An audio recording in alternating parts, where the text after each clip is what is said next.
இது செத்து மன தும்பிங்க. ஆனால் ரெக்கையில் சூடு வச்சா சுத்தம். பார்க்கலாமா? பாருங்கள், உண்மையான சம்பவம். ரெக்கையில் சூடு வச்சா பாருங்க தானாக சுற்றுது பாருங்க. இதெல்லாம் இயற்கைங்க. இதெல்லாம்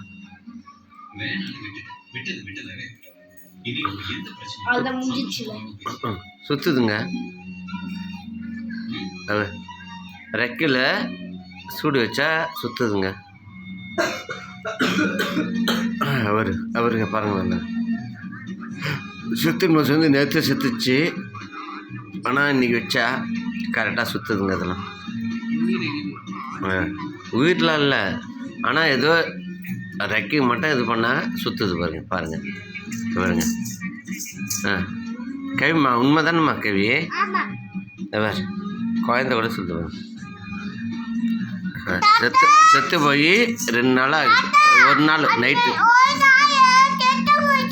செத்து போச்சு. ஆமாம், செத்து போச்சு. ஆனால் சூடு வச்சா மட்டும் சுற்றுது பாருங்க. இயற்கை வரம் அது. பாவம். அப்படியே ரவுண்டு போல் சுற்றுதுங்க அது. ஓகேங்க, லைக் பண்ணுங்கள், ஷேர் பண்ணுங்கள். லைக் பண்ணுங்கள், ஷேர் பண்ணுங்கள். தேங்க்யூ.